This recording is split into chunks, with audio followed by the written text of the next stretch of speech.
საუბრობს თემა open sourcing-ი, რა უნდა ვიცოდეთ open sourcing-ის შესახებ. ეს თემა ზოგადად DevOps-თან არ ვიცი რამდენად ახლოს არის, უფრო პროგრამისტებისთვის უფრო საინტერესოა და მე მგონი მარტო პროგრამისტები ვართ აქ, ხო? ხო, ესე. ხო. თუმცა ჩემი აზრით DevOps-ისთვის ზოგადად საინტერესო უნდა იყოს, იმიტომ რომ მაგალითად პროგრამისტი თუ გადაწყვეტს, რომ მაგალითად იტყვის, რომ open sourcing-ი უნდა გამოვიყენო, ზოგადად უნდა იცოდეს დანარჩენმა, ვთქვათ, იგივე თუნდაც პროექტის მენეჯერმა თუ ზოგადად პროექტთან ვისაც აქვს შეხება, თუ რასთან მოუწევს ურთიერთობა და რა უნდა გაითვალისწინოს თუნდაც მისი deployment-ის დროს. ახლა მოკლედ გაგაცნობთ, რაზე მექნება საუბარი იმ საკითხებზე. პირველ რიგში დავიწყებ, ესე იგი, ტრადიციული გზით, როგორ ქმნით არქიტექტურას და ძირითადად ვსაუბრებ რა ნაკლები აქვს ამას და ანუ აქედან გამომდინარე უკვე ვისაუბრებ open sourcing-ის შესახებ. რა თქმა უნდა, open sourcing შევეხები, მის ძალიან დეტალებში რა თქმა უნდა არ შევალ და თუ რამე დაგაინტერესებთ კითხვა შეგიძლიათ რომ კითხოთ. ასევე მოგიყვებით რეალური პროექტის მაგალითზე, სადაც open sourcing-ი გამოვიყენეთ და რა უპირატესობები მოგვცა. ამაზე ვისაუბრებ და ბოლოს უკვე მicroservices და open sourcing-ის ერთად გამოყენებაზეც მექნება საუბარი და ბოლოს სადემონსტრაციო მაგალითსაც გაჩვენებთ, რომელიც ატვირთული არის ასევე GitHub-ზე და თუ დაგაინტერესებთ შეგიძლიათ რომ ნახოთ როგორ არის გამოყენებული. რა თქმა უნდა demo ვერსია და ბოლომდე არ არის, მაგრამ იდეა რაზეც ვისაუბრებ, ადვილად შეგიძლიათ რომ ნახოთ. ესე იგი ტრადიციული გზით შექმნილი არქიტექტურა რა იგულისხმება.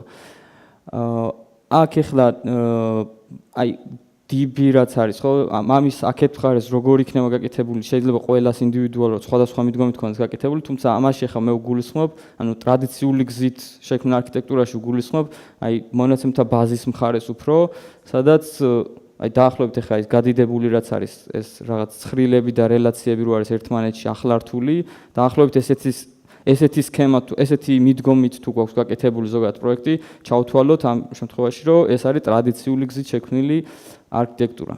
და ამას ჩემი აზრით გააჩნია ორი დიდი ნაკლი, თუმცა ზოგადად არ ვამბობ, რომ ეს ცუდია და არ უნდა გამოვიყენოთ, თუმცა ამას გააჩნია ორი ძალიან დიდი ნაკლი. ერთი, რომ ზოგადად ასეთი მიდგომის დროს ძალიან დიდ დროს ხარჯავთ წინასწარ იმაზე ფიქრში, რომ როგორი ფორმა უნდა მივცეთ მონაცემებს, რომელი ცხრილი რასთან უნდა დავაკავშიროთ. და ანუ ზოგადად ახლა როცა პროექტს ვაკეთებთ, ხო, პროექტის დამკვეთს ეს არ აინტერესებს, ეს არის ზოგადად ტექნიკური დეტალია, ცხრილში როგორ უნდა ჩავწეროთ, ხო, ანუ რასთან უნდა დავაკავშიროთ. და ამაზე ძალიან დიდ დროს ხარჯავთ ხოლმე როგორც წესი, მით უმეტეს თუ ძალიან დიდი პროექტია, გვიწევს იმაზე ფიქრი, რომ აი ეს რელაციები, თუ რელაციური ბაზაა, რა თქმა უნდა, თუ არ არის რელაციური, იქაც მაინც დრო გვეკარგება ამ სად უნდა შევინახოთ და როგორ უნდა შევინახოთ და ასე შემდეგ. და ასევე თუნდაც ბევრი დრო არ დავხარჯოთ, რისკი არსებობს იმის, რომ პროექტი რო გაეშვება, მე შეიძლება აღმოჩნდეს, რომ თურმე რაღაც არასწორად გაგვიკეთებია და მე გვიწევს ამისი მიგრაციების, სკრიპტების წერა და ასე შემდეგ. თუმცა შეიძლება ზოგიერთ შემთხვევაში შეიძლება ისეთი შეცდომაც დაუშვათ, რომ პროექტი ჩავარდეს. ანუ იმდენად გლობალური ცვლილება შეიძლება აღმოჩნდეს, გლობალური პრობლემა შეიძლება აღმოჩნდეს, რომ ეს ცვლილება ვეღარ განვახორციელოთ. და ეს არის ჩემი აზრით ერთი ძალიან დიდი ნაკლი ამ მიდგომის და მეორე ნაკლი არის ჩემი აზრით ის, რომ ალბათ დამეთანხმებით თქვენს, რომ ესეთი მონაცემთა ბაზები ძირითადად გვაძლევენ მიმდინარე მდგომარეობას. ანუ მაგალითად თუ ესეთ მონაცემთა ბაზაში გვაქვს მაგალითად პროდუქტები, ძალიან მარტივად შეგვიძლია ამოვიღოთ მაგალითად ისეთი პროდუქტები, რომელთა ფასიც არის სიტყვაზე 50-დან 100 ლარამდე და იწონის 1 კილოგრამზე ნაკლებს, ხო? ამის ამოღება ძალიან მარტივია. მაგრამ რა მოხდება იმ შემთხვევაში, თუ გვჭირდება მაგალითად ესეთი მონაცემები, ისეთი პროდუქტები, რომელთა ფასიც წინა წელთან შედარებით გაიზარდა 20-დან 30%-მდე, ან რაღაც პირობით, ან წინა წელთან შედარებით გვინდა მონაცემების ამოღება. ეხლა ესეთი პირობა თუ წინასწარ არ ვიცით, ხო? ანუ დამკვეთმა თუ არ გვითხრა, რომ ეს რაღაცა გვჭირდება, რომ წინა წელთან შედარებით გვინდა პროდუქტების ამოღება და ცალკე ცხრილი არ გავაკეთეთ და არ დავალოგირეთ, ხო? ამ მონაცემის ამოღება შეუძლებელია, იმიტომ რომ როგორც წესი, თუ გვაქვს რაღაცა პროდუქტები და ვინახავთ, მერე თუ რაღაცა ფასი შეიცვალა, მივდივართ და ვანახლებთ ამ მონაცემს. ანუ ეს ისტორია იკარგება. როგორც წესი ამ მიდგომით. და ყველაზე უკეთეს შემთხვევაში, სადაც ვიცით, რომ რაღაცა ეს ისტორიული რაღაც მონაცემები დაგვჭირდება, ამისთვის ცალკე ლოგირებას ვაკეთებთ ხოლმე, რომელიც არის ძირითადად ინფორმაციული სახის და აი ამ მონაცემების ამოღებას ემსახურება. ანუ ძირითადად უფრო რეპორტის და ინფორმაციული სახისაა. ეხლა რაც შეეხება event sourcing-ს, event sourcing-ის იდეა ზოგადად ძალიან მარტივია და დაახლოებით შეგვიძლია წარმოვიდგინოთ, როგორც აი ეს ლოგირება, რასაც ვალოგირებთ ხოლმე ტრადიციულად, უბრალოდ ერთი დამატებითი პირობით, რომელიც ასე ვთქვათ, განასხვავებს ჩვეულებრივ ლოგირებას, რომ ანუ ჩვენ ცნობილი მიდგომის მიხედვით თუ ჩვენ ვთქვათ, ინფორმაციული სახით ვალოგირებდით მონაცემებს, ხო? event sourcing-ის შემთხვევაში ეს ლოგი არის წყარო შემდგომი მონაცემების მისაღებად. ანუ არა მხოლოდ ვთქვათ ზოგადად მონაცემებს წერთ და იქვე ვალოგირებთ, არამედ ჯერ ვალოგირებთ, რომელიც შემდეგ გამოიყენება, ეს ლოგი გამოიყენება უკვე დანარჩენი მონაცემების ამოსაღებად. ანუ ეხლა აქ მაგალითზე ეკრანზე რაც ჩანს, არის 3 ევენთი, რომელიც შევინახეთ და პირველი ევენთი არის მაგალითად საბანკო ანგარიში შეიქმნა და ამის JSON-ის მაგალითი იქვე ხატია, პირობითად, რა თქმა უნდა. და შემდეგი ევენთი არის, რომ თანხა ჩაირიცხა ანგარიშზე და შემდეგი ევენთი არის, რომ თანხა ჩამოეჭრა. ჩვეულებრივი მიდგომის დროს როგორ მოვიქცეოდით, ანუ გვექნებოდა რაღაც bank accounts ცხრილი, ხო? მაგალითად SQL-ის რო განვიხილოთ, გავაკეთებდით ჩანაწერს, რაღაც რომ მოხდა ეს bank account-ი შეიქმნა. შემდეგ თანხა რო ჩაირიცხა, წავიდოდით ამის ბალანსს მიუმატებდით ამ თანხას, რაც ჩაირიცხა და შემდეგ თუ ჩამოეჭრებოდა, ჩამოვაჭრით, ანუ გამოვაკლებდით და იგივე ჩანაწერს განვაახლებდით. რა თქმა უნდა, ხა როცა ამ კონკრეტულ შემთხვევას ეხება, სავარაუდოდ გვექნებოდა ასევე ტრანზაქციების ცხრილი, სადაც დავალოგირებდით, ხო? თუმცა ყველა შემთხვევას ესე აი ამ ტრადიციული მიდგომით ვერ მოიცავდა და დამატებით ყველა შემთხვევისთვის ცალკე ლოგირება გჭირდება.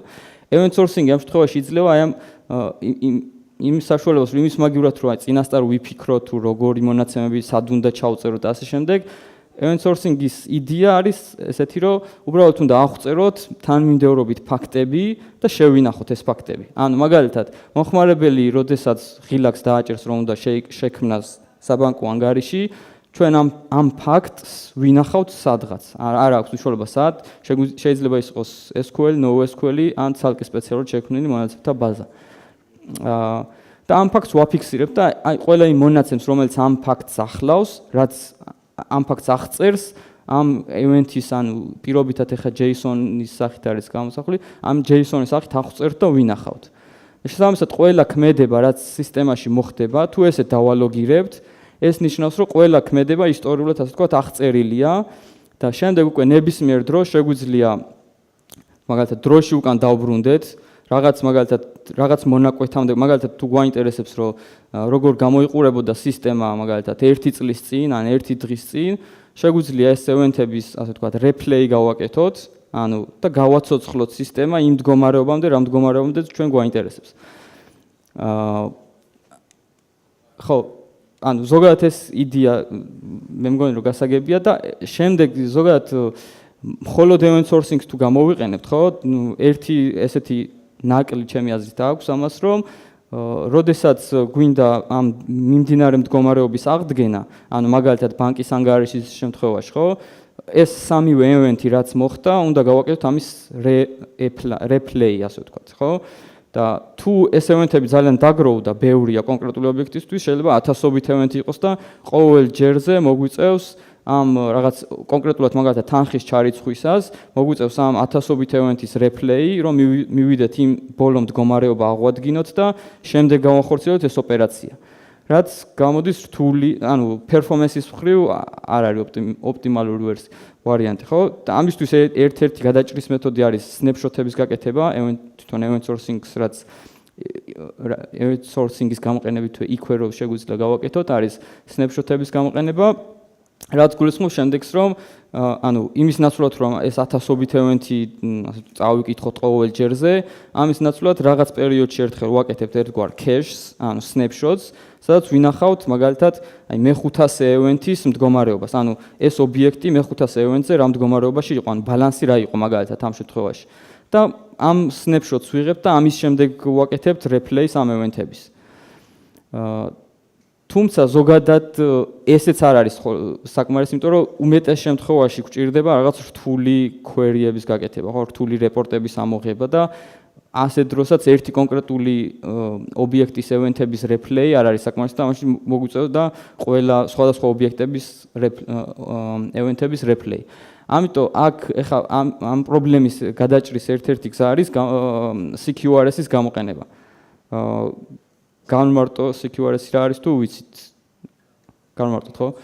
ანუ CQRS-ის იდეა ზოგადად მოდის CQS-დან. CQS-ი არის რომ CQS-ის იდეა არის წარმარტივი რომ მეთოდი, ფუნქცია როცა გვაქვს, ეს ფუნქცია ან სისტემაში რაღაცა ცვლილებას ახორციელებს, ანუ ან ჩანაწერს აკეთებს მაგალითად, ან ანახლებს, ან შლის, ან სისტემიდან კითხულობს. მაგრამ ერთდროულად ორივეს არ უნდა აკეთებდეს. ანუ გამოყოფილია ფუნქცია შეიძლება იყოს ან კომანდი, ან query. ეს არის CQS-ის იდეა. CQRS-ის იდეაში იგივე რაღაცაა, უბრალოდ მასშტაბია გაზრდილი, წარმოვიდგინოთ, რომ არა მეთოდებზე გვაქვს საუბარი, არამედ ობიექტებზე და ან ზოგადად სისტემაზე გვაქვს. ანუ ამ შემთხვევაში ახლა write მოდელი და read მოდელი, რომელიც მაგალითისთვის არის ნაჩვენები, write მოდელი ამ შემთხვევაში არის კომანდი CQRS-ში და read მოდელი არის query, რომელიც აბსოლუტურად დამოუკიდებელია, ერთმანეთთან არანაირი კავშირი არ უნდა ჰქონდეთ. მთელი ეს CQRS-ის იდეა არის ეს. ეხლა როგორ გვეხმარება CQRS-ი აი ამ event-ების replace ოპტიმიზაციაში, ხო? ანუ იმის ნაცვლად რომ ყოველ ჯერზე replay ვაკეთოთ და რაღაც ეს რთული და კომპლექსური query-ები რაღაც event-ების replace გამოყენებით მივიღოთ, ამის ნაცვლად დამოუკიდებლად ცალკე არსებობს ეგრეთ წოდებული პროექტორები, რომლებიც ამ event-ებს უსმენენ და ასინქრონულ რეჟიმში, ასე ვთქვათ, ამუშავებენ და ცალკე აგენერირებენ აი ამ DB-ს ამ შემთხვევაში. და ცალკე ქმნიან აი ამ ცალკე მონაცემთა ბაზას აგენერირებენ, რომელსაც შეგვიძლია უწოდოთ პროექცია. და ეხლა ამ პროექციაზე ხო აქ უკანვე დავბრუნდები, და ამ პროექციიდან ხდება უკვე query-ების, ანუ ნებისმიერი ამ პროექციას ისე ვაკეთებთ, რომ მორგებული იყოს იმ query-სთან, მაგალითად იმ პროდუქტებს რო დავუბრუნდეთ, თუ გვაინტერესებს პროდუქტები, რომელთა ფასით გაიზარდა წინა წელთან შედარებით 20-დან 30%-მდე, აი ამ ეს პროექტორი ამ event-ებს ისე დაამუშავებს და ისეთი ფორმით ჩაწერს ამ ბაზაში, სპეციალურად შექმნილ ცხრილში, რომელიც აი ამ მონაცემის ამოსაღებად იქნება ყველაზე ოპტიმალური, ანუ პირდაპირ read მოდელი გვექნება ერთგვარი. და რაღაც join-ები და ასე შემდეგ აღარ მოგვიწევს რა. ხო, ეხლა პროექტორებზე ორი სიტყვით პროექტორის იდეა როგორც ვთქვით, არის რომ დასაბსკრაიბებულია event-ებზე, ან მაგალითისთვის შეიძლება ქონდეს უამრავი პროექტორი, რომელიც უსმენს ამ event-ებს და აგენერირებს სხვადასხვა მონაცემთა ბაზებს. ანუ ერთი პროექტორი შეიძლება აგენერირებდეს მაგალითად SQL servers, მეორე MongoDB-ს, მესამე Elasticsearch-ი წერდეს ჩანაწერებს და ასე შემდეგ. და მთელი ანუ ამის კიდე ერთი დიდი პლუსი არის ის, რომ მაგალითად ეს პროექცია უნდა შეგვიძლია წარმოვიდგინოთ აი ტრადიციული გზით, რასაც ვაკეთებდით, ხო, ხელით, რასაც ვქმნით მონაცემთა ბაზებს, აი ეს მონაცემთა ბაზები შეგვიძლია წარმოვიდგინოთ პროექციებად event sourcing-ში. და ერთი დიდი პლუსი, რაც ამ პროექტორების გამოყენებას აქვს და ამ მიდგომას ზოგადად არის ის, რომ ანუ ეს ბაზები შეგვიძლია მაგალითად თუ აღმოჩნდა რომ რაღაცა პრობლემა გვაქვს ამ გამოთვლაში და რაღაცას არასწორად ვწერთ, ხო, რაღაცას არასწორად ვითვლით, ამ დროს შეგვიძლია ეს მონაცემთა ბაზა საერთოდ წავშალოთ, ეს პროექტორი გავაჩეროთ, შევცვალოთ ლოგიკა, განვაახლოთ, ასე ვთქვათ, შეცვლილი ლოგიკით. ამ პროექტორს მივუთითოთ, რომ event-ების დამუშავება დაიწყოს უკვე ისევ ახლიდან და დაიწყოს ახლიდან replay და სრულიად ახალი მონაცემთა ბაზა დავაგენერიროთ. ეს ახლა რა პრობლემებს წყვეტს, უკვე აი რეალური პროექტის მაგალითზე უფრო ადვილად დავინახავთ და ზოგადად ახლა შევაჯამებ და დავიწყებ ამ დემოზე საუბარს. ანუ ერთი დიდი პლუსი რაც აქვს, რომ უფასოდ გვაქვს, ასე ვთქვათ, ლოგირება სისტემაში, ანუ სისტემაში რაც არ უნდა მოხდეს, ყველაფერს ვალოგირებთ event sourcing-ის დროს, რადგან ფაქტებს ავღწევთ, ხო? მეორე რაც არის უპირატესობა არის, რომ წარსულ მდგომარეობაში შეგვიძლია დავბრუნდეთ. მაგალითად, რაღაც აუც რაღაც კატასტროფა მოხდა და შეგვიძლია სისტემა ვნახოთ, მაგალითად 1 წლის წინ როგორ გამოიყურებოდა და შემდეგ როგორ შეიცვალა. ანუ არა მხოლოდ როგორ გამოიყურებოდა, არამედ სისტემა დღევანდელ მდგომარეობაში როგორ მოვიდა. ანუ აი ამ ევენთების რეპლეით შეგვიძლია გავაკეთოთ. და კიდევ ასევე არის მარტივი დებაგირება და ტესტირება. ანუ რაღაცა პრობლემა თუ აღმოვაჩინეთ, შეგვიძლია აი ეს ევენთების რაღაც რაოდენობა ავიღოთ, ჩვენს კომპიუტერში გადავიტანოთ და ამ ეს პრობლემა ვიპოვოთ ძალიან მარტივად ამ თითოეული ევენთის ნაბიჯ გაყოლით. და რა თქმა უნდა, მე შეგვიძლია უკვე ეს პროექტორი განვაახლოთ, ის ძველი ბაზა საერთოდ წავშალოთ და დავაგენეროთ ახალი. რაც შეეხება ნაკლს. იდეალური, რა თქმა უნდა, არაფერი არ არის და ნაკლი ჩემი აზრით ახლა შეიძლება უპირატესობები კიდე შეიძლება ჩამოითვალოს, თუმცა ჩემი აზრით ძირითადი მაინც ეს არის და ნაკლიც სავარაუდოდ ახლა შეიძლება სხვა რაღაცებიც გამოიძებნოს, მაგრამ ჩემი აზრით ორი ძირითადი არის ის, რომ არის განსხვავებული და ანუ ამის ეს ნაკლად იმიტომ ითვლება ჩემი აზრით, რომ ანუ როცა არ გამოგიყენებია და პირველად იყენებ, სავარაუდოდ არასწორად გამოიყენებ და შეცდომას დაუშვებ და მეორე ის ანუ იმიტომ არის ეს პრობლემა, რომ event sourcing-ი ძირითადად გჭირდება დიდ პროექტში, სადაც დიდი ანუ რისკი იმისა, რომ თუ ჩავარდა რაღაცა და არასწორად გააკეთე, ნიშნავს ძალიან დიდ პრობლემას, ხო? ანუ პატარა პროექტის შემთხვევაში თუ მაგალითად ვცდიდით event sourcing-ს და რაღაც არ გამოვიდო და დავბრუნდებოდით ისევ იმ ტრადიციული მიდგომით და ისე გავაკეთებთ. და მეორე პრობლემა არის ასინქრონულობა, ნაკლი, ჩემი აზრით, რომელიც კომპლექსურობას მატებს სისტემას, ანუ როდესაც უკვე CQRS-ი შემოდის event sourcing-თან ერთად, ამ შემთხვევაში პრობლემა ჩნდება ასინქრონულობის, ანუ ერთ შემთხვევაში write მოდელი დამოუკიდებლად უბრალოდ რაღაც ევენთებს წერს და მეორე შემთხვევაში პროექტორი ასინქრონულ რეჟიმში ამას ამუშავებს და სადღაც წერს, რომლიდანაც მე უნდა წავიკითხოთ. და ეს პრობლემა ახლა მაგალითად არ ვიცი შეგიმჩნევია თუ არა, LinkedIn-ზე შემჩნევია მსგავსი რაღაც, რომ პროფილში რაღაცას რო გაანაახლებ, მაშინვე თუ დაარეფრეშებ, ყოველ შემთხვევაში ადრესე იყო რა, ისო ძველ მონაცემებს გიჩვენებდა. და ახლა მე LinkedIn-ის შიგნით არ ვარ როგორ? შეიძლება, თუმცა ასინქრონული იყო, ხო, რეალურად, ანუ კონსისტენცია მაშინ სინქრონული არ იყო. და ანუ ეს პრობლემა არსებობს და ანუ ამ პრობლემის გადაჭრის გზებიც არსებობს, რა თქმა უნდა, ეხლა აღარ ჩავეძებთ, თუ დაგაინტერესებთ, გითხრეთ და შემიძლია რომ ვისაუბრო. უბრალოდ ეს შეიძლება ჩაითვალოს ნაკლად. თუმცა ნაკლებს ახლა თავი დავანებოთ და მოგიყვებით ერთ-ერთ პროექტზე მოკლედ. ანუ ერთ-ერთ პროექტზე, სადაც მომიწია მუშაობა, ეს არის დაახლოებით იყო 3 წლის წინა სამსახური, სადაც დავიწყე მუშაობა, იყო კრიმინალური გამოძიების ელექტრონული სისტემა, სადაც არსებული legacy სისტემა იყო, სადაც ანუ ამ პროექტის იდეა არის ესეთი, რომ პროკურორები და გამომძიებლები არეგისტრირებენ რაღაც საქმეებს, ამ საქმეებში ხდება რაღაც ობიექტების დარეგისტრირება, მაგალითად დაზარალებული, ბრალდებული და ასე შემდეგ, დაახლოებით 50-მდე ობიექტი და ამ ობიექტებზე ხდება ქმედებების განხორციელება. ანუ ეს ქმედებები არის მაგალითად გამოძიების დაწყება, დაზარალებულად ცნობა და ასე შემდეგ. ეს ქმედებები არის დაახლოებით 200-ზე მეტი, პირობითად რო ვთქვა. და ამ პროექტს კიდევ აქვს ორი ცალკე მოდული, ერთი არის სადაც სტატისტიკური რეპორტები ითვლება, რომელიც არის დაახლოებით 150-მდე და მეორე სადაც ხდება ძიება, ასე ვთქვათ. ანუ ძიებაც არის კომპლექსური, ანუ მაგალითად გჭირდებათ კონკრეტულად არასრულწლოვანი დაზარალებულები რაღაცა პირობით, მაგალითად. და ეს ანუ ჩახლართული ძიება, ანუ და ან ძირითადი პრობლემა, რომლის გამოც მე ეს სისტემა გადავწერეთ და რის გამოც გადავწყვიტეთ, რომ event sourcing-ი უნდა გამოვიყენებინა, იყო ერთ-ერთი სტატისტიკური რეპორტი, დანაშაული სტატისტიკა. დანაშაული სტატისტიკა ითვლის ესეთ რაღაცას, რომ აი მაგალითად ისნის რაიონში გასულ წელს რამდენი დანაშაული მოხდა და რამდენი გაიხსნა. და ეს ანუ შეიძლება წარმოსადგენად მარტივია, მაგრამ ეს მეთოდოლოგია, როგორც ეს ითვლება, არის საკმაოდ ჩახლართული. ანუ წარმოიდგინეთ, რომ დაახლოებით 100-მდე ქმედების კომბინაცია იღებს ამ გამოთვლაში მონაწილეობას. ანუ რაღაც კომბინაციის შემთხვევაში საქმე უნდა ჩაითვალოს, რომ არის გახსნილი, შემდეგ თუ რაღაცა სხვა ქმედება მოხდა, ამ შემთხვევაში აღარ უნდა ჩაითვალოს, რომ გახსნილი. ანუ მაგალითად საქმე დაიხურა, ან მერე შეიძლება განახდა გამოძიება და ასე შემდეგ. და კიდევ შიგნით ამ ქმედების შიგნით რასაც წერდნენ, ან კვალიფიკაცია რა არის და ან ბევრი ფაქტორია, რაზეც არის დამოკიდებული და საკმაოდ კომპლექსური მეთოდოლოგია. და პირველად, როდესაც დაიწერა ეს სისტემა, ის ლეგასი რაც დაგვხვდა, იქ იყო ეს, ანუ რაღაც შემთხვევებში ვიღებდით ხოლმე არასწორ შედეგებს. მაგალითად, 3 დანაშაული მოხდა და -5 გაიხსნა მაგალითად. და ამ პრობლემებისთვის, რა თქმა უნდა, ავტომატურად სისტემა ამოწმებდა ამას, რომ ადარებდა, თუმცა იყო ხოლმე რაღაც, ანუ შეცდომებს ვავლენდით და მე როგორ საჭირო იყო ხელოვნურად, აი მთელი ანალიტიკის ჩართვა, რომ რა მნიშვნელობა უნდა იყოს სწორი.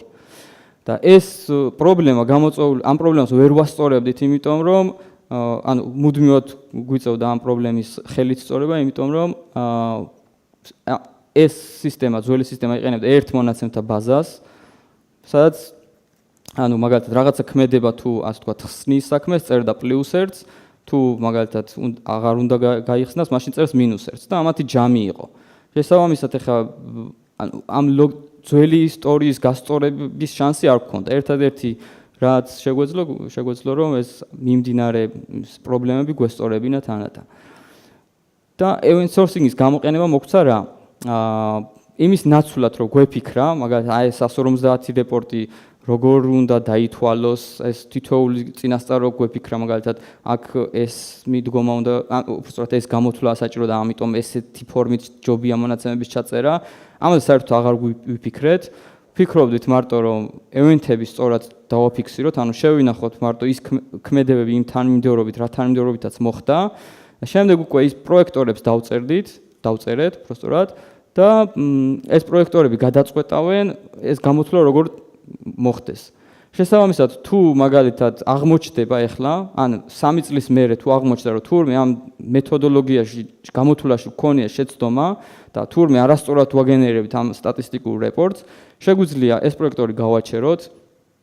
აი ეს შეცდომა რაც აღმოვაჩინეთ, იმის ევენთების, ან იმასთან დაკავშირებული ევენთები ავიღოთ, ამათი რეპლეი გავაკეთოთ და ვიპოვოთ პრობლემა, გავასწოროთ ამ პროექტორში ეს პრობლემა.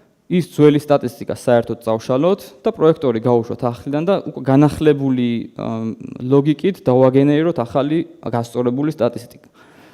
ეს იმდენად დიდი პლუსი აღმოჩნდა, რომ საერთოდ აი ანუ თვითონ დეველოპმენტის პროცესიც არ იყო ისეთი, რომ არ ვფიქრობთ, რომ აი 150 რეპორტი საერთოდ არც კი გვინახია თავიდან რა იყო საერთოდ და რა ლოგიკა ჰქონდა. იმიტომ რომ ვიცოდით, რომ ნებისმიერი რაც არ უნდა ყოფილიყო თუ ყველა ფაქტს შევინახავდით, შესაბამისად შევძლებდით ამ ნებისმიერი გამოთვლის განხორციელებას. ხო, რაც შეეხება მიკროსერვისების და event sourcing-ის გამოყენებას. მე მიკროსერვისებზე ბევრს არ ვილაპარაკებ, ზოგადად, მაგრამ თუ რამე კითხვა გექნებათ, შევეცდები რომ გიპასუხოთ.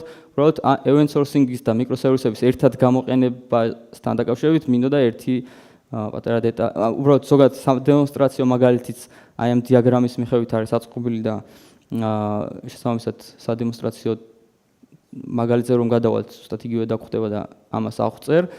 ანუ ამ დიაგრამაზე გამოსახულია ხა 3 მიკროსერვისი და თითოეული მიკროსერვისი აქვს თავისი დამოკიდებელი ბაზა და როდესაც მიკროსერვისებს და event sourcing-ს ვიყენებთ, ასეთ შემთხვევაში გვაქვს შესაძლებლობა რომ არა ზოგადად გამოვიყენოთ event sourcing-ი მაგალითად მთლიან სისტემაში, არამედ კონკრეტულად ერთი მიკროსერვისისთვის, სადაც გვჭირდება. ანუ ამ მაგალითზე ხა საბანკო ანგარიშის სერვისზე გადავწყვიტეთ ამ კონკრეტულ მაგალითისთვის, რომ უნდა გამოგვეყენებინა event sourcing-ი, ხო? მაგრამ მაგალითად users API, რომელიც საერთოდ სხვა თიმი მუშაობს და სხვაგან არის საერთოდ, იმათ გადაწყვეტს, რომ რატომღაც რომ MongoDB-ში დაეწერა და არანაირი event sourcing-ი არ ჭირდებათ რა, მოკლედ user-ების event sourcing. Search API არის უბრალოდ Elasticsearch-დან იღებს ჩანაწერებს და აი იქით რაც არის ორი პროექტორი, აი ეს და ეს. ანუ ერთ შემთხვევაში საბანკო ანგარიშებისთვის SQL server-ში წერს პირველი პროექტორი პროექციებს აკეთებს, საიდანაც უკვე my bank accounts API კითხულობს და მეორე შემთხვევაში search-ის პროექტორი, რომელიც მაგალითად საბანკო ანგარიში რომ შეიქმნება, ამ events მიიღებს გარდაქმნის იმ ფორმაში, რა ფორმაშიც მაგალითად search-ის დროს გვჭირდება, ანუ მაგალითად Elasticsearch-ი ჩაწერს მარტო იმ მონაცემებს, რაც search-ისთვის გვჭირდება, დანარჩენებს აღარ ჩაწერს და search-ი უკვე ძალიან მარტივად გამოიყენებს ამას. და ერთი განსხვავებული, ანუ ზოგადად მიკროსერვისებზე როცა ხოლმე საუბარი, იგულისხმება, რომ ანუ ერთით პირობა არის, რომ უნდა იყოს იზოლირებული, ხო, რითიც შეიძლება განსხვავდეს ჩვეულის SOA-სგან. და თუმცა event sourcing-ისთან როცა event sourcing-საც ვიყენებთ, აქ რეკომენდაცია ზოგადად არის, რომ პირველ რიგში დავფიქრდეთ, აი მაგალითად ორი მიკროსერვისი გვაქვს, პირველ რიგში უნდა დავფიქრდეთ, ხომ არ ჯობია, რომ მათ ქონდეთ საერთო event store, ანუ საერთო ბაზა, სადაც event-ებს შევინახავთ. და რატომ არის ეს? ანუ ზოგადად თუ მაგალითად ეხლა პირობითად რო ვიღოთ bank account და users API რო საერთო event stores იყენ, ცალ-ცალკე event stores რომ იყენებდნენ, ხო? ამ შემთხვევაში, როდესაც კლიენტი ამ ორ API-ს გამოიძახებს, მოგვიწევდა ეს ორი API დამოუკიდებლად ჩაწერდნენ event-ებს, ხო? შესაბამისად, იმ მიმდევრობით, რა მიმდევრობითაც ეს event-ები ჩაიწერება, გარანტია არ გვაქვს, რომ წაკითხვისასაც იმ მიმდევრობით წავიკითხავთ. ანუ ეს თანმიმდევრობის დარღვევა შეიძლება მოხდეს. ამის გამოსწორებად შეიძლება მაგალითად არის რაღაც correlation ID შემოღება, რომელთაც ააწყობ ამ ჯაჭვს, ასე ვთქვათ, რა მიმდევრობით იყო, თუმცა ზოგადად კომპლექსურობას მატებს. ამიტომ პირველ რიგში უნდა დაფიქრდეს, თუ საერთო event store-ის გამოყენება შეიძლება, ანუ საერთო ბაზის გამოყენება შეიძლება რამდენიმე მიკროსერვისების ჯგუფისთვის, მაშინ პირველ რიგში უნდა დავფიქრდეთ მის გამოყენებას, იმიტომ რომ გაცილებით უფრო მარტივია, კი რაღაც ამ მიკროსერვისების რაღაც პრინციპებს არ ღვევს, რომ იზოლირებული მთლად აღარ არის, თუმცა ანუ რეკომენდაცია არის, რომ პირველ რიგში ამაზე დავფიქრდეთ. და ხო, სადემონსტრაციო მაგალითის მისამართი ეს არის და ეხლა ჩავრთავ აქ უნდა გამოჩნდეს და გაჩვენებთ აი იგივე bank account-ის მაგალითზე გაჩვენებთ ამ demos.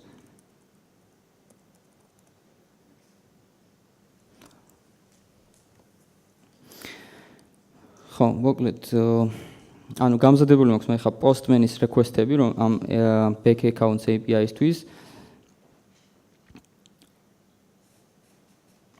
ანუ რას გამოვიყენებთ წინასწარ გეტყვით, ასე Visual Studio-ში გაკეთებული მაქვს solution-ი, სადაც არის ეს bank accounts API-ს არის დაიმპლემენტირებული იდეაში მარტო, დანარჩენი არის მხოლოდ შაბლონურად. ცარიელია, რადგან ძირითადად მაინც ამ event sourcing-ის საკითხზე გვექნება საუბარი და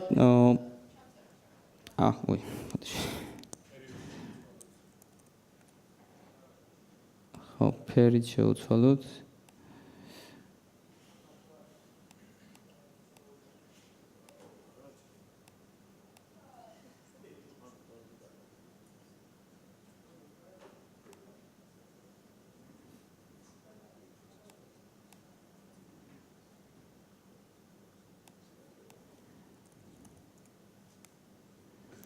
ეხლა კარგად ჩანს უფრო?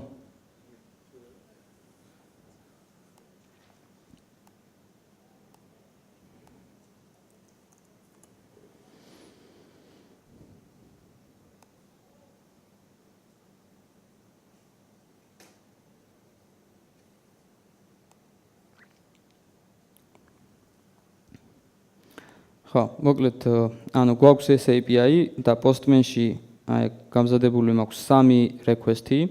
პირველი request-ი არის bank account-ის create, რომელიც ქმნის საბანკო ანგარის და პირობითად გვაქვს JSON-ი request-ის ანუ ბანკის საბანკო ანგარიშის ნომერი, user ID პირობითად და ვალუტა, რა ვალუტაში გვინდა შევქმნათ. მეორე request-ი არის ამ ანგარიშზე თანხის ჩარიცხვა, ანუ 100 მაგალითად პირობითად 100 ლარს ვრიცხავთ და მესამე request-ი არის, რომელთანაც ამ თანხას ვჭრით. ხო, ამ event sourcing-ისთვის გამოყენებული მაქვს event story. გავუშვებ ახლა servers. და ამ event store-ში ზოგადად ახლა მარტივად რო ვთქვათ, არის იდეა არის სტრიმები გვაქვს და აი რაზეც ქონა საუბარი მაგალითად საბანკო ანგარიშის ერთი ობიექტი, რომლითაც ვინახავთ ამ შემთხვევაში ერთ ცალკე სტრიმში. ანუ თითოეულ სტრიმს დინამიურად ვქმნით და ვანიჭებთ ამ უნიკალურ საბანკო ანგარიშის იდენტიფიკატორს, რომელთაც ერთმანეთისგან განსხვავდება. შესაბამისად, როცა კონკრეტულად აი ამ bank account-ის ევენთების replay გვჭირდება, მოვძებნით ამ სტრიმს და ამ სტრიმიდან წავიკითხავთ ევენთებს. ეხლა ეს მაგალითად ეს სტრიმები არის სისტემური, რომელიც ანუ თვითონ ამ event store-ში არსებობს და როდესაც server-ს გავუშვებთ, API-ს გავუშვებთ და მაგალითად შევქმნათ საბანკო ანგარიში.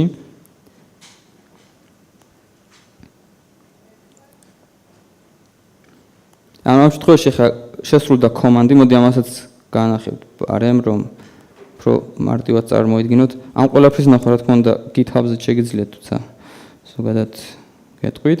ანუ გამოყენებული აქ web API და აქ არის 3 endpoint-ი, ვინც C#-თან ახლოს არ ხართ, ზოგადად წარმოიდგინოთ, ესენი არის endpoint-ები, create, credit და debit, რომლებიც აი აქ პარამეტრებად გვაქვს ეს კომანდები, create bank account არის მაგალითად კომანდი, რომელსაც აქვს ეს უბრალოდ ჩვეულებრივ კლასად წარმოვიდგინოთ, არაფერი განსხვავებული არის, რომელიც იმეფება აი ეს JSON ობიექტი, რომელიც გადმოეცემა request-ში, ეს იმეფება და ძირითად საქმეს ასრულებს ეს command processor, რომელიც executes უკეთებს ამ კომანდებს და execute-ის შემდეგ გვაქვს command-ის handler-ი,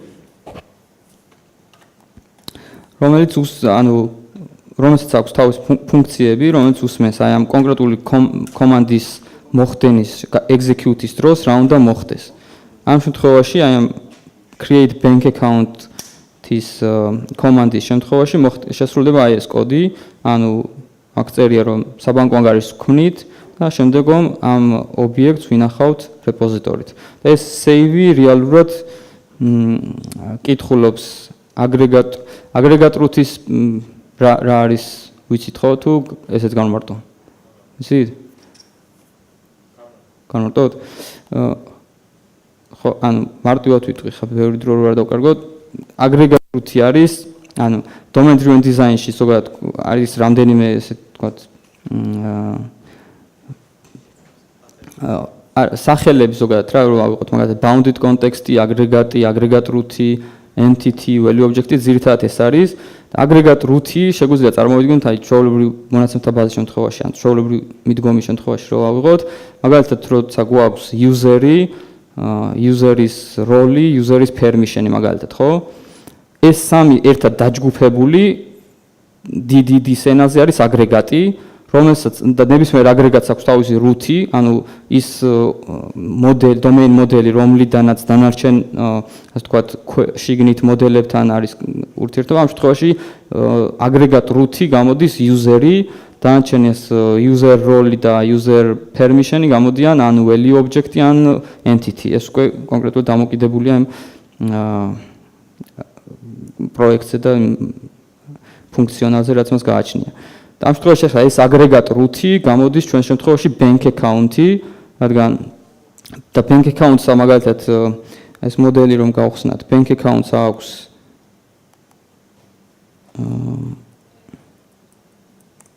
bank account-ს გააჩნია სხვა property-ები, მაგალითად IBAN-ი ან currency, რომლებიც აი ცალკე რომ გავხსნათ, ესენი არიან value object-ები.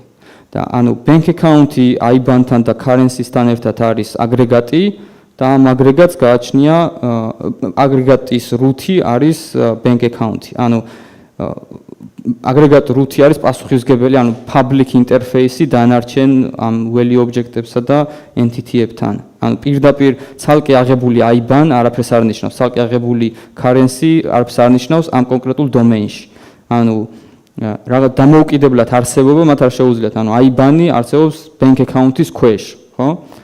ამიტომ არის განსაზღვრული ეს არის აგრეგატ რუთი. და შესაბამისად event sourcing-ის დროს ეს გამოიყენება, რომ სტრიმები იქმნება, ანუ event-ებს ვაგროვებთ კონკრეტული აგრეგატისთვის.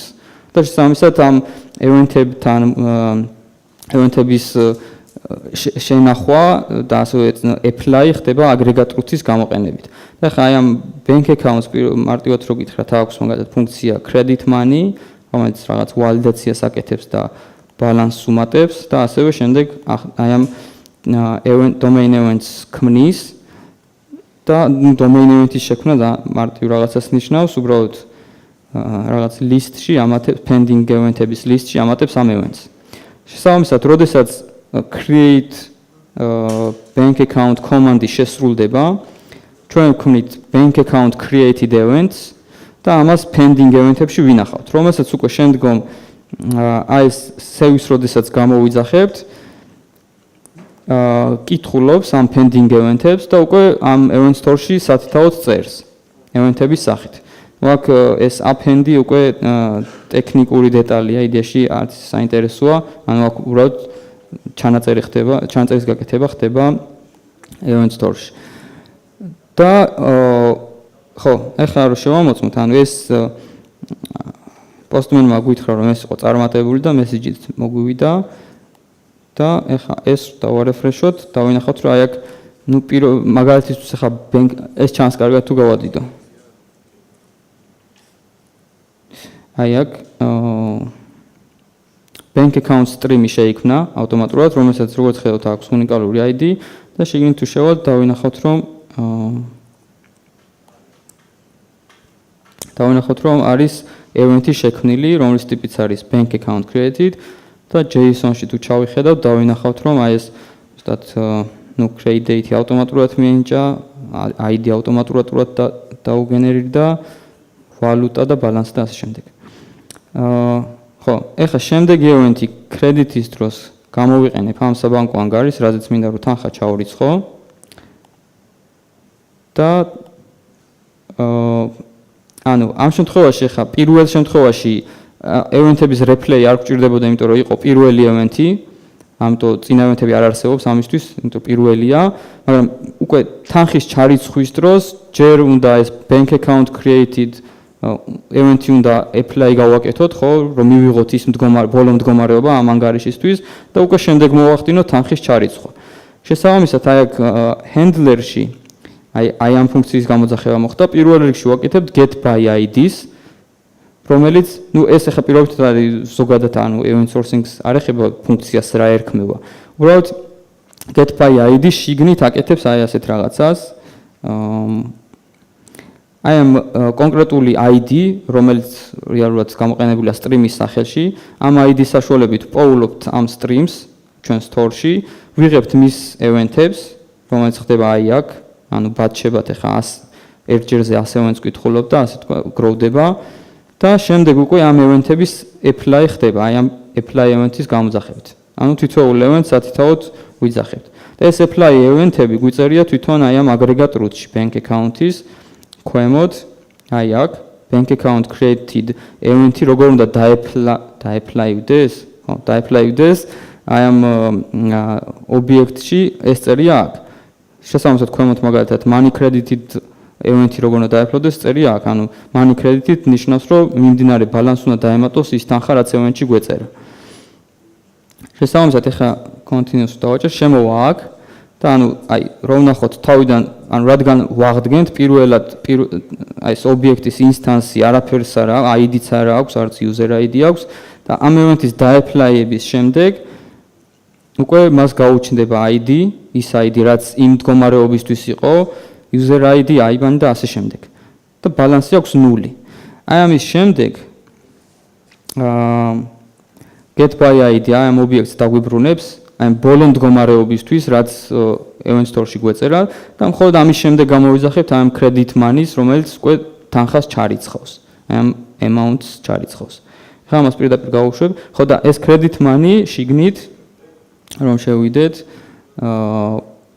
შიგნით თავის მხრივ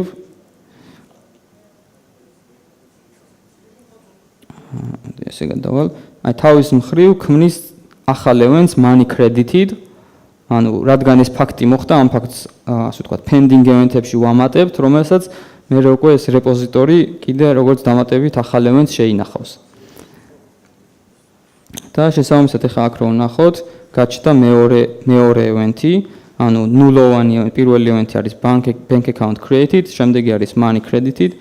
იდეაში ახლა მესამესაც გავაკეთებ პირდაპირ დებით, რომელიც ჩამოაჭრის თანხას. ეს handle-ში მოვიდა, იგივე პროცესი, ანუ ID get by ID ამ ორივე event-ის replace გააკეთებს, აღადგენს მიმდინარე მდგომარეობას და შესაბამისად ჩამოაჭრის თანხას. უცრავად აქ ID ანგარიშის ID იგივე უნდა გამოვიყენო, რომელი ანგარიშიდანაც გვინდა რომ თანხა ჩამოვაჭრათ.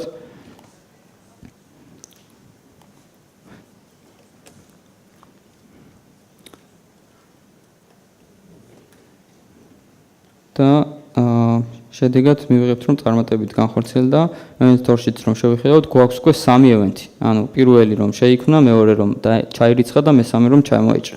ეხლა თუ კიდევ ვცდით მაგალითად რომ კიდე 70 ლარი ჩამოვაჭრათ, ხო? ანუ რეალურად 30 ლარი უნდა იყოს ანგარიშზე. მაგრამ კიდე თუ ვცდით, ეხლა აი break points დავსვავ, რომ დავინახოთ უფრო მარტივად, პრინციპში ის.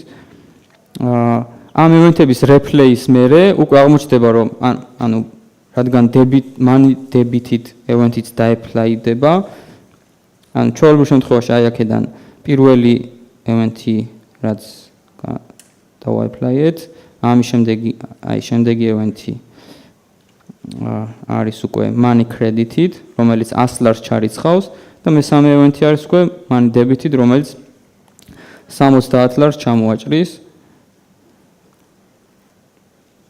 და ამ შემთხვევაში უკვე პასუხს მივიღებთ რომ not enough available amount. ანუ ამ შემთხვევაში უკვე ვალიდაცია იმუშავებს რომ აი ბოლო მდგომარეობიდან შემდეგ უკვე ვეღარ ჩამოეჭრება თანხა. პრინციპში დემოსთვის სულ ეს არის, თუ კითხვები გაქვთ, შემიძლია რომ გიპასუხოთ.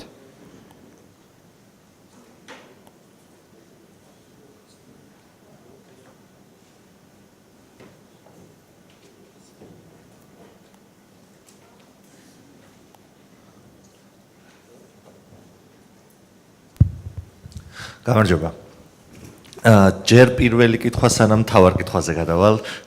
ანუ დაახლოებით მიდგომა გავიგე, მაგრამ სიტყვაზე იგივე საბანკო თემას რო დაუბრუნდეთ, რომ ანგარიში გვაქვს და გვაინტერესებს ამისი ბალანსი, რომ შემდეგ რაიმე ოპერაცია ამაზე შევასრულოთ. ბაზის კუთხით, შენ მაინც ხო გაქვს სტანდარტულად დაუშვათ ტრანზაქციების სია ბაზაში, რომ ამ ანგარიშზე რა ტრანზაქციებია მომხდარი. ანუ რა მაინტერესებს, რომ ამბობ, რომ სიტყვაზე რაღაც ოპერაციის შესრულებამდე ვიღებ ივენთების სიას, რაც აქ მოხდა და ღებულობ საბოლოო რეზულტატს, ეხლა ბალანსი რამდენია. ანუ დიდ სისტემებში, სადაც აი დაუშვათ ავიღოთ იპოთეკური სესხი, სადაც 10 წელი გრძელდება და ყოველ დღე ხდება რაღაცეების დარიცხვა, ხო? გამოდის, რომ ძალიან დიდი რაოდენობის ივენთები მექნება ყოველ ჯერზე დასაპროცესებელი, რომ საბოლოო შედეგამდე მივიდე? ნუ პრინციპში მაგაზე ვისაუბრეთ, აი ამას დავაბრუნებ.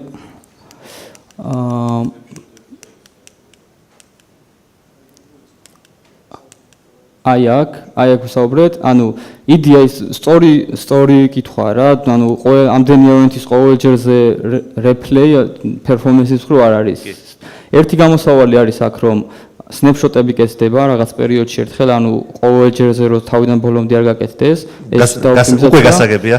ხო, და მეორე არის კიდევ ასე დავამატებ ბარემ, რომ ანუ მეორე არის CQRS-ის გამოყენება, იმის ნაცვლად რომ მაშინვე, ასე ვთქვათ, ამ ევენთების მაშინვე დამუშავება დავიწყოთ, ამის ნაცვლად ხდება ასინქრონულად პროექციების გაკეთება. და იქ უკვე გამზადებულია იმ ფორმით, რა ფორმითაც გვჭირდება ამოღება. და რეალურ დიდ პროექტებზე ამ ყველა, კაი, მაშინ ერთი კითხვა კიდევ ერთი, პროექციას როცა აკეთებ, იმ პროექციამდე მომხდარი ივენთები უკვე აღარ გაქვს შენახული თუ მაინც გვაქვს შენახული პროექციამდე ივენთები, რომ იქნებ მომავალში კიდევ. კი, შენახული გვაქვს. Event story ასე ვთქვათ. Event story-დან არასოდეს არ ვშლით. არასოდეს, ანუ single source of truth არის რა. ანუ ძირითადი მონეტა ბაზა არის. ოკეი, და მაშინ overhead-ი რამდენია იმის, რომ ეს ივენთები გვაქვს. ანუ რეალურად როგორც მე წარმომიდგენია, ბაზაში სტანდარტულ აპლიკაციებში გვაქვს უკვე რეზულტატი ჩაწერილი და ივენთების შემთხვევაში გვაქვს სრული backtrace-ი, ასე ვთქვათ, რა როგორ ხდებოდა და რაღაცა და რაც შეიძლება დიდი პროექტების შემთხვევაში სიტყვაზე, სადაც ბაზა არის სიტყვაზე 100 გიგა, ამის event story შეიძლება იყოს უკვე ტერა. ნუ მაგ მასშტაბით არა, შედარებით დიდი იქნება, რა თქმა უნდა, მაგრამ ანუ ყოველი ევენთის მოხდენის დროს ჩვენ ვინახავთ აი ასე ვთქვათ ცვლილებებს მარტო რა, ანუ მაგალითად ერთი ობიექტი JSON-ის სახით რო წარმოვიდგინოთ, თუ არის 100 კილობაიტი, კონკრეტული რაღაცა მაგალითად ბალანს თანხის ჩარიცხვა ნიშნავს კონკრეტულად რაღაც რამდენიმე რამდენიმე ფილდის ცვლილებას, ხო? ჩვენ მარტო ამ ცვლილებებს ვინახავთ, რომელიც არის შედარებით უფრო მცირე ზომის. შენ ცვლილებას ინახავ თუ ინფორმაციას რომ მოხდა ოპერაცია ჩამოჭრის? ნუ პრინციპში ერთი და იგივეა ხა მაგ შემთხვევაში. ოკეი. ანუ ის ცვლილების შედეგად რაც მოხდა, ამ ფაქტებს ვინახავთ, რომელიც ეს ფაქტები შეიცავს ამ ცვლილებების შესახებ ინფორმაციას. ოკეი, მადლობა. თუმცა არის კიდევ მაგალითად ოპტიმიზაცია, ანუ ეს ევენთები დაიზიპოს მაგალითად და ასე შემდეგ. მადლობა მოხსენებისთვის, ძალიან საინტერესო იყო და მე მაქვს ესეთი კითხვები, რომ მაგალითად აზრი ხომ არ ეკარგება რელაციური ბაზების გამოყენებას, რა კი სიტყვაზე, აი მაგალითში JSON-ებად ინახავ და არც foreign key-ები გჭირდება, არც იმის პერფორმანსი, ანუ შესაბამისად პერფორმანსშიც რაღაცას კარგავ მაგ ხრივ და ანუ ამასთან დაკავშირებული მეორე კითხვა, ანუ ჩანაწერების ატომარულობას როგორ აკეთებ, რომ სიტყვაზე რამდენიმე ივენთი არის ასინქრონულად გაშვებული, მაგრამ ესენი ერთმანეთზე არიან დამოკიდებულები. რომ სიტყვაზე ბანკის აკაუნტი რო შეიქმნება, ამის აიბანი თუ ვერ შეიქმნა სიტყვაზე, ხო ეს ბანკის აკაუნტის აზრი ეკარგება და სიტყვაზე უნდა დაფეილდეს და არ უნდა ჩაიწეროს. ანუ პირველი ეს კითხვა. ანუ ბოლო კითხვიდან დავიწყებ. ესე იგი, ეგ კითხვა ცოტა ისეთია, ანუ ზოგადად თუ სწორად გვაკეთებთ, ხო, ანუ აგრეგატ რუთის შიგნით ხდება ევენთების დაგროვება. და შემდეგ ეს ევენთები ერთდროულად უნდა ჩავწეროთ და ეს უკვე იმპლემენტაციის დეტალია, ტექნიკური დეტალია, ამის ატომურობა როგორ უნდა გავაკეთოთ. კონკრეტულად ამ event store-ში როგორ უნდა მოხდეს ეს ერთია, მაგალითად თუ ჩვენ არ გვინდა რაღაც სხვა ბაზა და შეგვიძლია SQL server-ში გავაკეთოთ, მაგალითად, იქ მაგალითად entity framework-ი შეგვიძლია ჩაგვეწერა და ბოლოს გამოგვეძახა save changes. ანუ ეს ერთი აგრეგატ root-ში დაგროვილი ევენთებს ვინახავთ. ისე არ არის რომ რაღაც რამდენიმე ერთი ოპერაცია ყოველთვის უნდა შემოიფარგლებოდეს ერთი აგრეგატის შიგნით. ანუ მაშინ სხვა შემთხვევაში გამოდის რომ ან აგრეგატები არასწორად გვაქვს გაკეთებული, არასწორად არის დალაგებული და ასე. ანუ ისე არ ხდება რომ რამდენიმე აგრეგატ რუთი ერთმანეთთან იყოს დაკავშირებული და დაკავშირებული არის, მაგრამ ერთი ოპერაციის დროს ძირითადად მუშაობს შენ მე ხა ეს სიამთრე რო გითხრა არ მახსენდება რომ რაღაც ერთი ოპერაცია მოიცავდეს რამდენიმე აგრეგატ რუთს. გამოდის რომ მაშინ შეიძლება გააკეთო მაგალითად ეგრეთ წოდებული long running transaction-ი, რომელიც ერთს ასე ვთქვათ, სადღაც ცენტრალურ ადგილას მოხდება ამის ატომურობის დაცვა. ანუ შეინახავს ინფორმაციას, რომ ეს ოპერაცია დაიწყო და შემდეგ თუ ჩავარდა, შემდეგ უკვე retries გააკეთებს, ანუ ცდის შემდეგ ეტაპი. თუმცა ეს ძალიან ისეთი იშვიათი შემთხვევა ალბათ რა. და პირველი კითხვა გამახსენია. პირველი კითხვა იყო რელაციური ბაზების გამოყენებას აზრი ხომ არ ეკარგება event sourcing-ის დროს. რომ ის benefit-ებს ვერ იყენებ ისე აქტიურად, კი არა საერთოდ ანუ ვერ წარმომიდგენი როგორ უნდა გამოიყენო იგივე foreign key-ები. თუ event sourcing-ს იყენებ, შეიძლება ალბათ ანუ პროექციას გულისხმობ, რომ ანუ პროექცია იყოს თუ არა რელაციური ამ შემთხვევაში?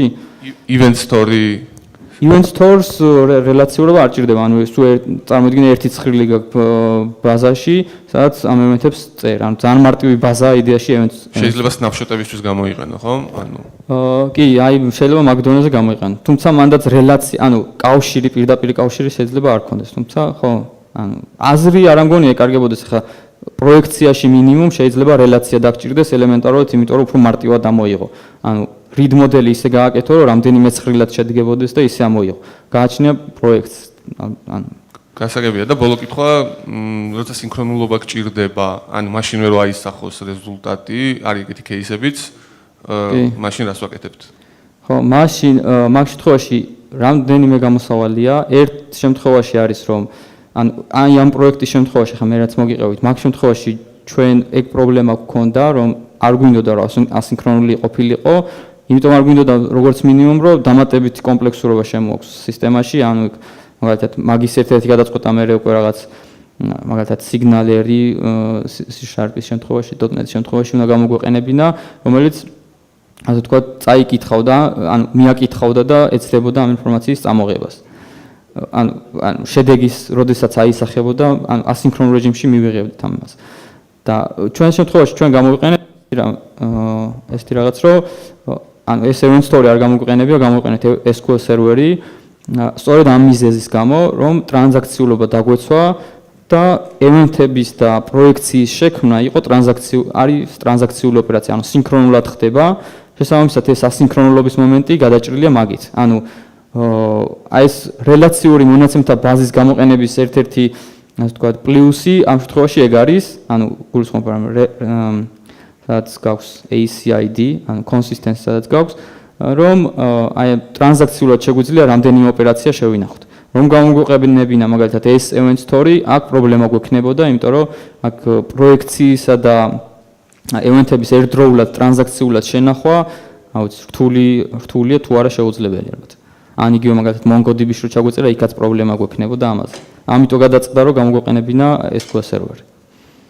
და ერთიც ვიკითხავთ, რა ტექნოლოგიას იყენებთ იმების შესანახად, ანუ გასროლილი ივენთების შესანახად, რომელსაც ასინქრონულად მე ამუშავებთ, ანუ სიტყვაზე დამუშავებას იცახი? SQS-ი, ანუ იმის რა ქვია, სადაც გზავნით ამ ჯობებს queues, ხო?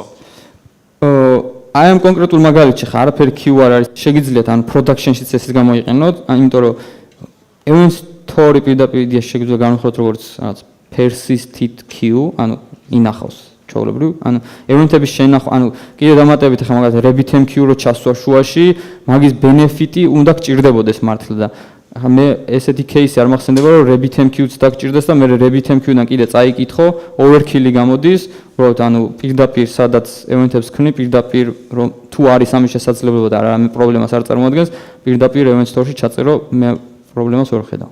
კარგით, მადლობა. როგორ?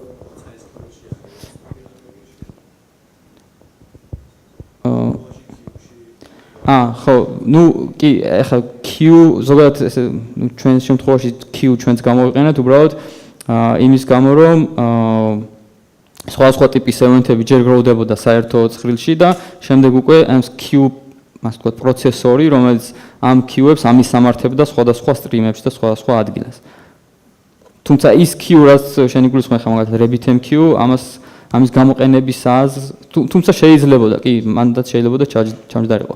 მაგრამ ტრანზაქციულობის პრობლემა მანდაც გვექნება, ანუ RabbitMQ-ში და SQL server-ში ტრანზაქციულად ჩასმაზე, რაც distributed transaction უნდა გამოიყენო მაშინ მაგ შემთხვევაში. გამარჯობა. მადლობა მოხსენებისთვის. შვენიერი პრეზენტაცია იყო. წინა თემას მინდა დავუბრუნდე. ზომებზე რო ვილაპარაკეთ, ივენთების შენახვის. მან მგონი ძალიან მნიშვნელოვანი მომენტია. როდესაც microservices არქიტექტურაზე გადადიხარ და bounding კონტექსტებში აგრეგატი გამოყოფილი გაქვს, თითოეულ აგრეგატზე განსაზღვრავ event sourcing-ი გექნება თუ არა. ანუ შენ შეგიძლია ქონდეს რამოდენიმე აგრეგატი და ერთ აგრეგატზე გექნება event sourcing-ი. აქედან გამომდინარე, ზომებში შეიძლება დიდი სხვაობა არ გამოვიდეს. ანუ რას გულისხმობ? მხოლოდ user-ის ცვლილებები შეიძლება შეინახო და სხვა დანარჩენი შეიძლება საერთოდ გულოყო. ანუ ბაზაში თუ ბევრი ცხრილი არის, სიტყვაზე 100 ცხრილიდან 5 ცხრილის event sourcing-ი გექნება. და კითხვა, რაც მაინტერესებდა snapshot-ებს რომ დავუბრუნდეთ, ანუ რეალიზებული გაქვს snapshot-ების გაკეთება? მაინტერესებს, ანუ snapshot-ს სად ინახავთ, მეხსიერებაში გაქვთ აგრეგირებული ობიექტი თუ JSON-ად გაქვთ სადღაც შენახული ან რაღაცნაირად და მე იქიდან წამოღება ხდება. ანუ დავაზუსტებ კითხვას, ანუ როდესაც აგრეგატის state-ის აღდგენა ხდება, ჯერ ხო მისი პირველადი ვერსია უნდა დაეთრიო რაღაცნაირად. და მე ივენთები რაც მის შემდეგ იყო ჩაწერილი, apply მოხდეს, ხო? არა. ანუ თუ snapshot-ი, აი მაგალითად, როდესაც event-ებს კითხულობ, ხო? ამ შემთხვევაში იღებ რა პოზიციამდე გინდა რომ წაიკითხო. ან მაგალითად ბოლო პოზიციამდე. და ამ შემთხვევაში, როდესაც snapshot-ები გაქვს, პირველ რიგში აკითხავ ბოლო snapshot-ს და იმ snapshot-ს ასევე აქვს ინფორმაცია, რომელ პოზიციას წარმოადგენს ამ event stream-ში. შესაბამისად უკვე იცი რომ ეს ბოლო snapshot-ი უნდა წაიკითხო ობიექტი თვითონ, ანუ სრულყოფილი ობიექტი ამ შემთხვევაში და არა ის რაღაც ცვლილება, სრული ობიექტია, რომელსაც აქვს ინფორმაცია რომ ან მაგალითად 117 event-ის მდგომარეობით არის ეს snapshot-ი შენახული. შესაბამისად უკვე იცი რომ 117 event-იდან უნდა წაიკითხო დანარჩენი event-ები და apply გააკეთო უკვე ამ ობიექტზე. კი, ანუ კითხვა ეს იყო ეგ აგრეგირებული ობიექტი უკვე როგორ გაქვს შენახული. ანუ JSON-ის სახით კი. თუმცა ყველაზე მარტივია რომ მანდ ახლა სქემა არაფერს არ გაინტერესებს, იმიტომ რომ ზოგადად ესეთ რამეს როცა აკეთებ event stores, უნდა იყოს generic, ხო? ანუ იქ რაღაც სქემების წერას თუ დაიწყებ, წახვალ ისევ იმ ტრადიციულ გზაზე. რამდენად მიღებული არის შენი აზრით პირდაპირ მემორიში რომ შეინახო ობიექტი, როგორიც არის? Snapshot-ის?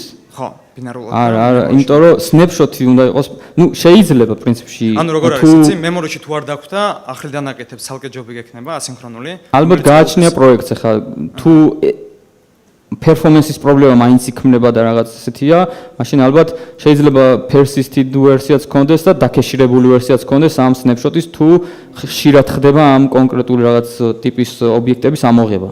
ეს უკვე ოპტიმიზაციის თემაა, თუმცა ძირითადად მაინც ალბათ persisted უნდა იყოს. მაგრამ ზოგადად რო ავიღოთ snapshot-ის გაკეთება ძვირი ოპერაცია, იმიტომ რომ ყოველი ინსტანსის cache უნდა გქონდეს სადღაც შენახული.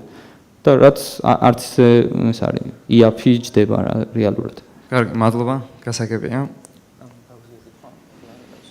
კარგი, მაშინ კოდთან მაქვს რამოდენიმე კითხვა. ერთი მომენტი იყო, რომელიც ცოტა უცნაურად მომეჩვენა, ან მე ვერ გავიგე.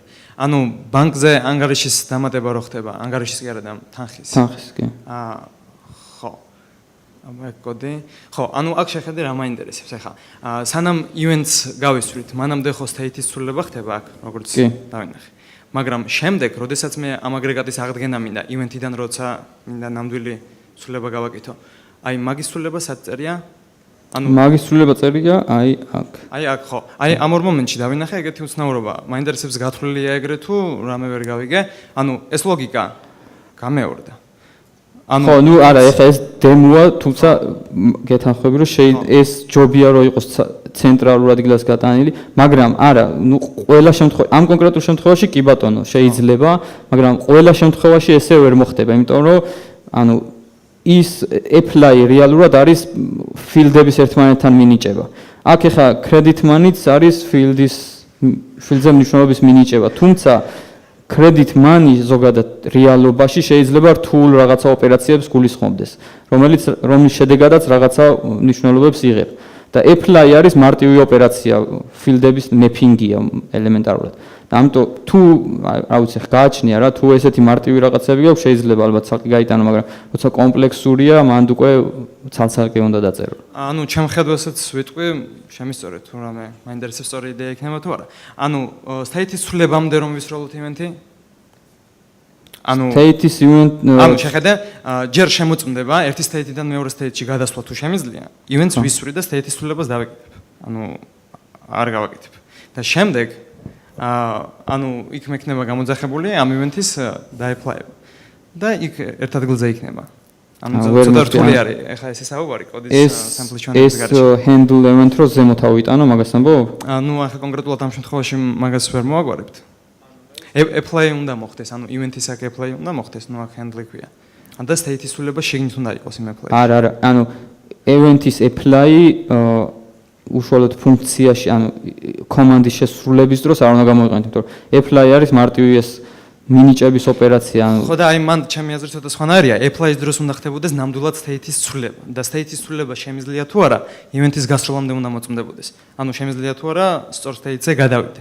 აი ეს შემოწმები სწორად წერია, ჩემი აზრით შემდეგ event-ის apply უნდა ხდებოდეს, სადაც apply-ში უკვე კონკრეტულად state-ის ცვლილება არის, ანუ A-დან B state-ში გადაყავს. და ეს იმ უპირატესობას გაძლევს, რომ ჯერ ლოგიკა არ გიმეორდება და მეორე აგრეგატის აღდგენას რომ იწევ პირდაპირ apply მეთოდზე უშვებ event-ებს. მე მგონი სხვა ამ წეგანაც თქვი იგივეს გავიმეორებ ხა, ანუ apply event-ი არის უბრალოდ field-ების მინიჭება და ეს ფუნქციის შესრულება არის, შეიძლება იყოს კომპლექსური ოპერაცია და ეხლა ამ შემთხვევაში ემთხვევა და შეიძლება ეგ დაბნეულება ეგ კითხვა მაგიტო გაჩნდა. თორე შეიძლება რეალობაში ხო, აი ეს balance plus უდრის money amount კი არა, სხვა ბევრი კოდიც გვეწეროს, მაგრამ apply-ის დროს, რომლის მიზანიც არის, რომ ის state-ი აღადგინოს რა state-შიც ეს event-ი მოხდა, არის მარტივი მინიჭების ოპერაცია, არანაირი გამოთვლები, დამატები, იგივე გამოთვლები აღარ მეორდება, ანუ უკვე გამოთვლილი მნიშვნელობებს ვანიჭებთ პირდაპირ. შესაბამისად, apply ანუ ეს credit money გამოიძახება კომანდის execute-ის დროს და apply გამოიძახება state-ის აღდგენის დროს. და ანუ ეხლა ემთხვევა, მაგრამ რეალობაში სადღაც აღარ დაემთხვევა და შესაბამისად ცალ-ცალ. მივხვდი, ახლა მან მაქვს განსხვავებული აზრი და ეხლა ვიტყვი რატომაც. შემო კითხვა დასვი, ანუ ივენთებს როგორ ინახავ. არის ეგეთი მომენტი, რომ როდესაც გაქვს რაღაც state და უნდა მიხვიდე ახალ state-ამდე, ეგ ორი სხვადასხვა data არის და მესამე data არის მაგათ შორის თუ რა ცვლილება გააკეთე. მაგალითად, დავუშვათ ანგარიშზე არის თანხა 10, ხო? მოვახდინე ცვლილება +10 და საბოლოოდ გამიჩნდა 20. ანუ სამი რეალური ინფორმაცია გვაქვს. ერთი თავიდან რა იყო, როგორი ცვლილება მოხდა და რა მივიღე. შემდგომი კითხვა დასვი, რომელს ინახავო, ცვლილებას ინახავო თუ რაც მიიღო. რეალურად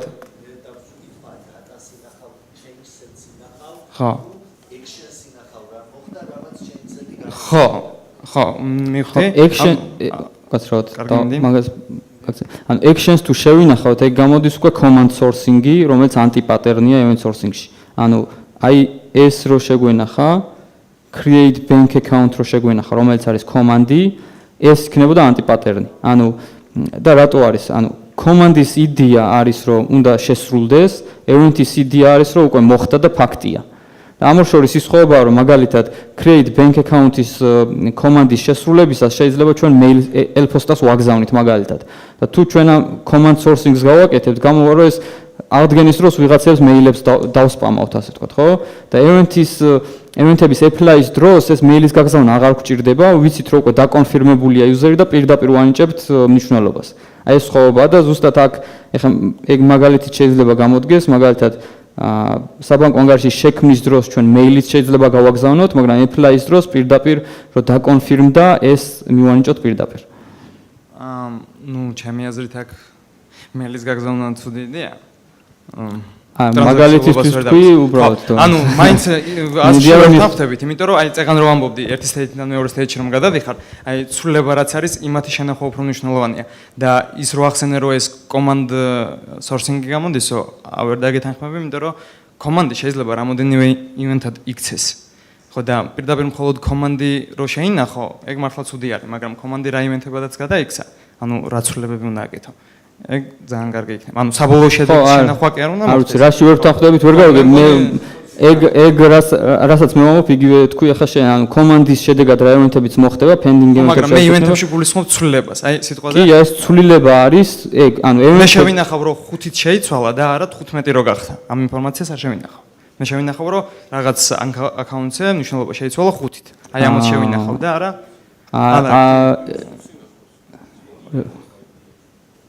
ხო, ნუ ეგ არ მithkoms აქ ეგ არ ინახება თქო. ანუ მანდ ახლა მაგის ანუ შენ ამბობ რომ იმის ნაცვლად რომ amount-ი შეინახო, ანუ ბალანსი უნდა შეინახო, ამას ამბობ? ანუ ცვლილებას შევინახავდი. ანუ რა ცვლილება მოხდა? და არა რა შედეგამდე მივედი. ხო, ანუ ცვლილებას შევინახავ. ეგეთი რაღაც წერია.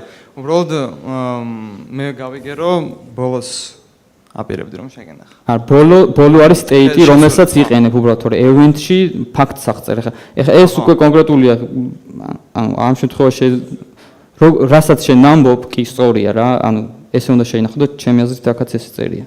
კი, კარგი. კიდევ ერთი კითხვა მაშინ გაკას რაზეც ვილაპარაკეთ, ამან მოიტანა. ამ შემთხვევაში, ანუ დახურულ სისტემაში ეს როგორ მუშაობს, თავიდან ბოლომდე გასაგებია, მაგრამ რა ხვდებით, როცა გვაქვს ინტეგრაციები ვიღაცეებთან. აი სიტყვაზე იგივე მეილის გაგზავნის ვარიანტი, ან ცოტა უფრო ის, ანუ მეილის გაგზავნის შემთხვევაში, კარგი, შეიძლება კონდეს სადღაც ჩაწერილი, რომ ეს მეილი გავაგზავნეთ უკვე ერთხელ და მეორედ ეს აღარ დავატყიკეროთ, მაგრამ აი ეს ბენეფიტი, რომ დაუშვათ, რაც თქვი შენ ის რაღაც პოლიციურ სისტემაზე, რომ თუ რაღაცა პრობლემას ან ბაგს აღმოვაჩენდით, replace ვაკეთებდით ყველაფრისას და უკვე ვღებულობდით იმ რეალურ რეზულტატს, რა რეალური რეზულტატიც გვინდოდა რომ მიგვეყო, მაგრამ რას შვებით იმ შემთხვევაში, როცა სადღაც შუაში გააქვს ისეთი ინტეგრაცია გაკეთებული, რომელიც აღარ ექვემდებარება changes. სიტყვაზე რაღაცა ოპერაციებია, შუაში მოხდა ფულის გადარიცხვა. ფულმა დატოვა ჩვენი სისტემა და ეს ავტომატურად ხო არ ნიშნავს, რომ ჩვენ ამ ეტაპზე მივიღეთ რაღაცა snapshot-ივით, რაღაცა რის უკან წასვლაც უკვე ჩვენ აღარ შეგვიძლია. იმიტომ რომ ეს ოპერაცია უკვე შესრულებულია და ამაზე უკვე რაღაცა ცვლილების გაკეთების უფლება აღარ აქვს. ნუ ალბათ ის command sourcing-ზე. ხო, აი სადღაც ანუ იგივე command sourcing-ს უბრუნდებით, ანუ event sourcing-ის აი ეს replay არის უბრალოდ ჩვენი არსებული მონაცემთა მიმდინარე მდგომარეობის აღდგენა. Okay. External რაღაცა სერვისი რო გასაგებია.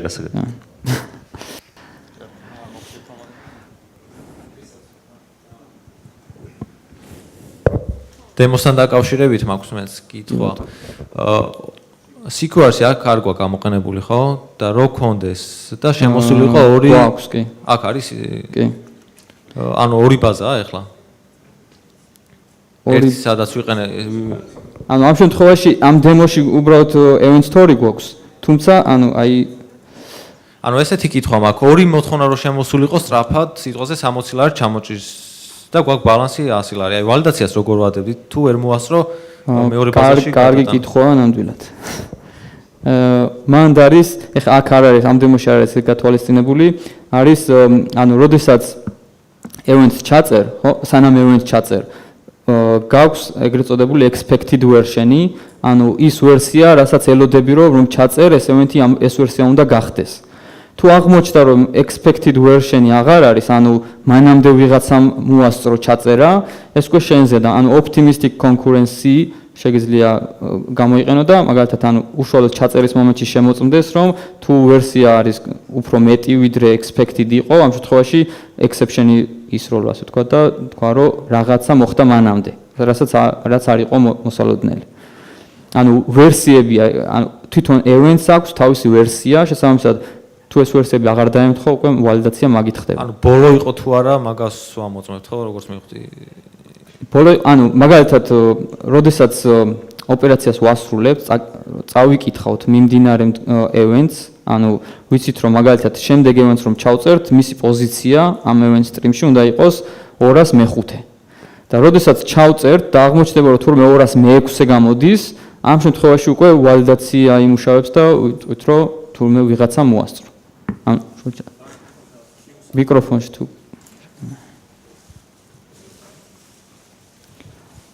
მაგ შემთხვევაში რაღაც queue-სავით რო გაკეთდეს შეიძლება ივენთების? რა შემთხვევაში? ანუ ვალიდაციის დროს? ხო, ანუ ვალიდაცია რო აღარ დაგჭირდეს, რომ queue იყოს პირდაპირ და მაგ შემთხვევაში იგივე პრობლემა, ანუ რა მნიშვნელობა აქვს queue-ში ჩაწერ და queue-ში ჩაწერის მომენტში მოხდება ეს ვერსიების კონფლიქტი თუ უშუალოდ event story-ში ჩაწერის? ანუ პრაქტიკა თუ არის ეგეთი თქო მაგას კითხო. ანუ იდეაში პრაქტიკა არის ვალიდაცია, ამ შემთხვევაში ვალიდაციის პრაქტიკა არის, რომ ვერსიები უნდა შეადარო, ანუ expected version-ი კონდეს და მიმდინარე ვერსიას შეადარო. პრინციპში ეს იგივე პრინციპი გამოიყენება, რაც მაგალითად SQL server-ში რომ ამოწმებ რაღაც ანუ hash-ი გაქვს rows-ი და თუ განსხვავდება ნიშნავს რომ ვიღაცამ განაახლა მანამდე რა. გასაგები.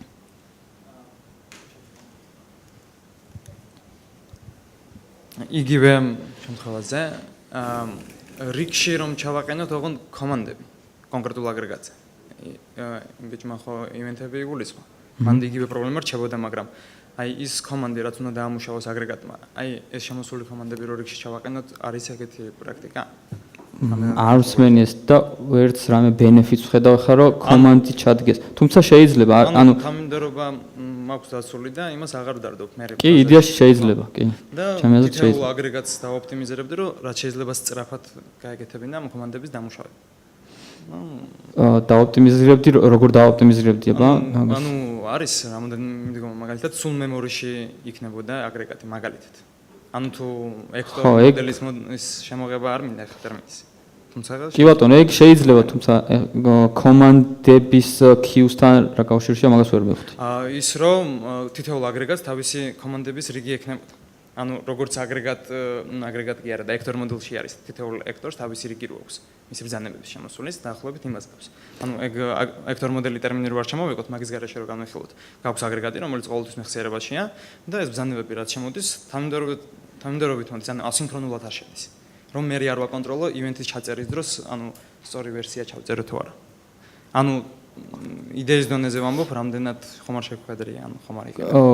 ეხლა პრაქტიკაში ესეთი რამე კომანდი მე queue-ში ჩამესვა და მე და ამეხორცელებინა არ დამჭიროებია ესეთი რაღაც. ზოგადად CQRS რო იყენებ, ანუ კომანდი თუ CQRS-ის კომანდი გულისხმობა, ამ შემთხვევაში ზოგადად CQRS-ში კომანდი უკვე ოპტიმიზაცია, ანუ ამ კომანდის განხორციელების შემდეგ სად რა უნდა მოხდეს, ეს ასინქრონულია და ეს სწორედ CQRS-ის პლუსი ეგ არის, რომ როცა რესურსი ნაკლები გაქვს და მოთხოვნა ბევრი გაქვს, კომანდებს აკეთებ და ამის შემდეგ რა უნდა მოხდეს, მე ასინქრონულად ამუშავებ და კიდე ამ კომანდის queue-ში ჩასმა ალბათ მართლა უნდა დაგჭირდეს, რომ ეს გააკეთოს. კომანდის queue-ში ჩასმაში ვიგულისხმე თანმიმდევრობით რო დასვა. არა აუცილებელი რამე ინსტრუმენტი. კი, ანუ ტექნიკურად ვამბობ, ჩემი აზრით გამოვა. ანუ რაღაც შეიძლება რაღაც შემთხვევაში არ გამოვიდეს და რაღაც პრობლემა შეიქმნას, თორე ეხლა ჩემი განსახედიდან მე ვფიქრობ, რომ პრობლემა არ უნდა იყოს.